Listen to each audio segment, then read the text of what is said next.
Okay. Hello, 10:16 a.m., June 1st, 2025.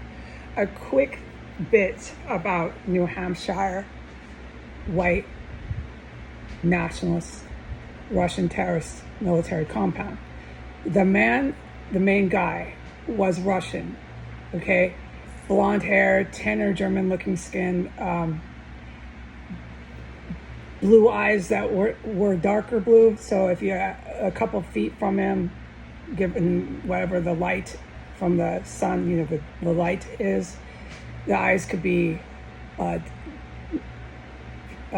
ID'd as green or blue. So you got my point. Okay, it's blue eyes. It's about 5'10", big dude, military man. Okay, his right hand men, the ones I described, again, were Russian American, both dual citizen. They look, the man had, he's tall, he's like 6 feet, around there.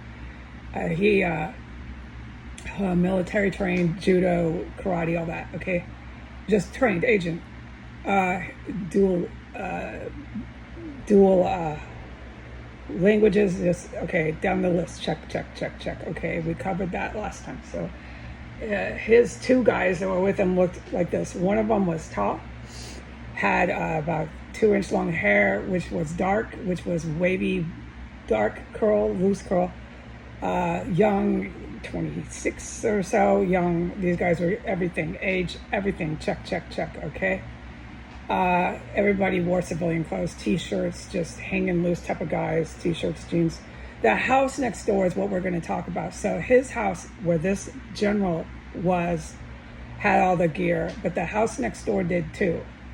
And one and more of his right hand men lived in the house directly next door, which he just crossed the driveway. Both the backyards were wide open spaces, so there was no fences. They could just go in and out, okay, through property lines. There's one big backyard, but two separate residences. The doors in the back of their houses, these are one-story Rambler floor plans, one story, both of them. They were built, these houses were built relatively in the modern time. Everything check, check, check off the list. These houses were not old structures.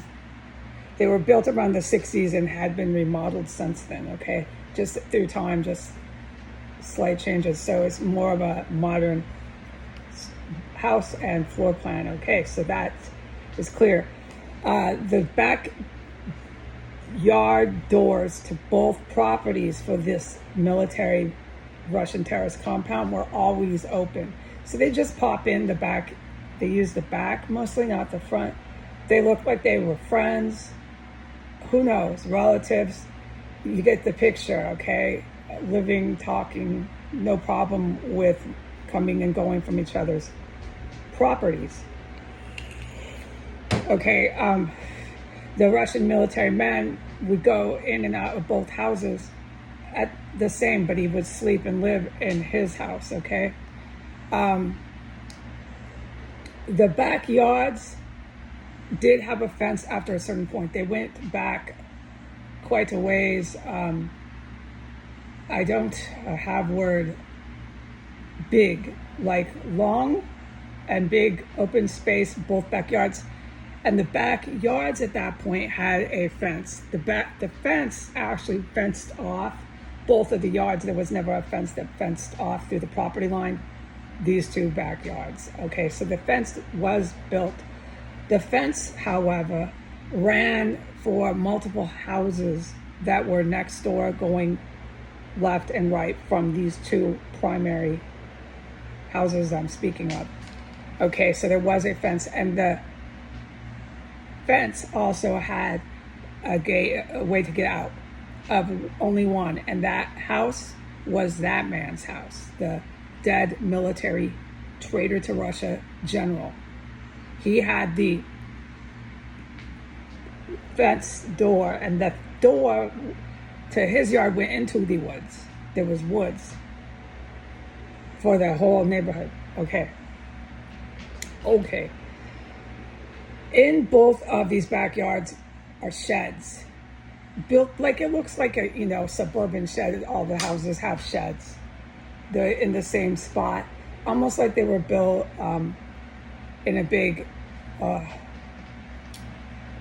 design, but they were, but not for this intention for the Russian military to take over and make a complex out of it. Okay, so there were sheds. The sheds were about 10 feet tall. The one in the Russian military's man's house was bigger, but almost in the exact same spot, right? The fence was built 6 feet behind both of these sheds on purpose. The Russian military man's shed was like twice as big, a little bit more shabby and run down. The doors to the sheds both facing the backyard, so you could see the doors to the shed. You come, go, and look. You could see that from the street, driving down the road in front of these houses. And the house that he would go into beside him, where his right arm men lived, had a smaller, skinnier, taller shed, both the same height, typical sheds. All right. That's where a lot of the gore and human remains actually ended up. That is the same structure and plan as the upstate New York Russian terrorist military compound. The sheds are very significant. Okay, all right. Really fucking gruesome what they tried to do here. And they did it with Arabs, Middle Easterners. And remember, these are Americans. This isn't America, and this was protected and hosted and set up. Americans did this, okay? We brought these traitors to Russia here. Don't forget where we are. I'm talking about New Hampshire and upstate New York. Thanks so much. Okay, so the backyard doors in these properties were always open. Of course, at night they're closing the doors. Sometimes the door would stay open because this place is heavily guarded in his right-hand man's house. The doors would stay open. It has to do with the gear, the military gear with the TVs, all this high-tech weapon systems. The backyard door but they were always open, and they would bounce in and out of each other's properties. At that point in time, if you're standing on the sidewalk in front of these houses, you could hear these TVs blasting no matter what weather. Just blasting TVs coming out, and this man would be going away here, working on his naval fleets with his flat screen TV and other gear that I'm not privy to. Okay, that is all I'm supposed to say. There is one more thing about the diner. Down the ways, you know how this went from a few miles, handful of miles in distance. Down the ways from their house was a old diner that was out of service. It had been shut down for a while. And in the diner had nice design, old, like set up diner from the 40s. Still looks like it. The building itself, the walls had never been knocked out, the shelves had never really been knocked out. Okay, but empty as can be. That diner is what I need to tell the heroes. It's still operational. And that diner goes directly to that apartment house that was set into apartments where the drug cartel would come and go from. And where that older woman in her mid-60s, I don't mean to say older like it's bad. Mid-60s is not that old.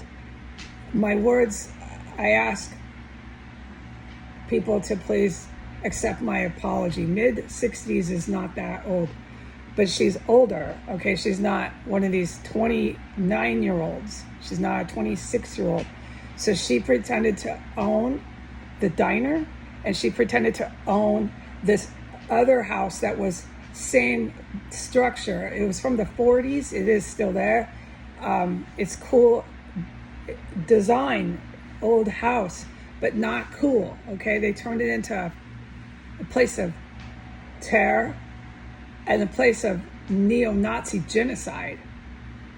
So these two houses, and she pretended to own it, they're still fully operational. And I have to tell the heroes that I have to go now.